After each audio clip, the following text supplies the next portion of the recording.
ख्रिस्त में मेरे प्रियो, आप सबको जय यीशु। आज हम प्रार्थना करेंगे सभी प्रकार के मदिरापन से और मादक वस्तुओं के आदत से मुक्ति पाने के लिए। आप मेरे साथ प्रभु के इन वचनों के द्वारा प्रार्थना करें। हो सकता है आप अपने प्रियजनों के इन आदतों से चिंतित हैं। हो सकता है आप स्वयं इससे बाहर आना चाहते हैं, पर आप कोशिश करते हुए भी बाहर नहीं आ पा रहे हैं। आज की प्रार्थना आपको मदद करेगी। इसके पीछे काम करने वाली दुष्ट आत्मा आपको छोड़कर जाएंगी।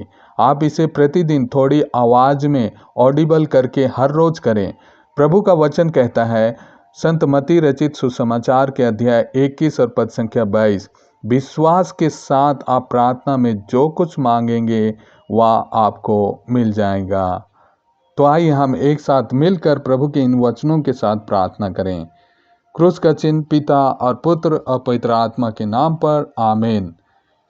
हे पवित्र वचन जो आत्मा और जीवन है, हे यीशु मेरे रक्षक, तेरे वचन के अभिषेक की पावन शक्ति मुझ में प्रकट कीजिए।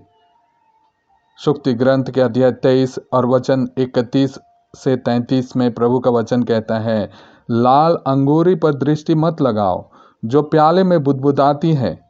वह पीते समय मधुर लगती है, किंतु अंत में सांप की तरह डसती और करायत की तरह विष उगलती है। तुम्हारे आंखें बड़ा विचित्र दृश्य देखेंगी और तुम उल्टी सीधी बातें करोगे। प्रवक्ता ग्रंथ के अध्याय 19 और पद संख्या 2। अंगूरी और स्त्रियां समझदार लोगों को भटकाती हैं।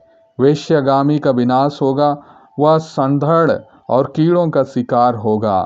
होशिया के ग्रंथ के अध्याय 4 और पद संख्या 11।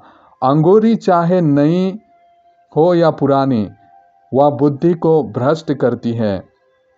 सुक्ति ग्रंथ के अध्याय 31 और पद संख्या 4 और 5 में प्रभु का वचन कहता है, लामुएल, ना तो राजाओं को अंगूरी शोभा देती है और ना शासकों को मदिरा, क्योंकि पीने के बाद वे कानून भूल जाते हैं और दलितों के अधिकार छीन लेते हैं। संत लूकस के सुसमाचार के अध्याय 21 और पद संख्या 34 और 35 में प्रभु कहते हैं, सावधान रहो, कहीं ऐसा न हो कि भोग विलास, नशे और इस संसार की चिंताओं से तुम्हारा मन कुंठित हो जाए और वह दिन फंदे की तरह अचानक तुम पर आ गिरे, क्योंकि वह दिन समस्त पृथ्वी के निवासियों पर आ पड़ेगा। हम प्रार्थना करें। हे प्रभु, तू ही मेरी आत्मा की आनंद बन जा। मेरे तथा मेरे प्रियजनों में, उनके शरीर में, मन में मदिरापन के या मादक वस्तुओं के किसी भी प्रकार का प्रभाव अगर पड़ गया है, तो उसे मिटाने के लिए मुझे और मेरे प्रियजनों को अपने पवित्र लहू से धो दीजिए। मेरे खून में अगर नशा का आसक्ति है तो उसे शुद्ध कीजिए। मेरे मन में, आत्मा में, हृदय में, खून में और पूरे शरीर में तेरे पुण्य रक्त से अभिषेक करके पवित्र कीजिए और सभी बुराइयों को हटा दीजिए। हे दया सागर, मुझ पर कृपा कर। आमीन।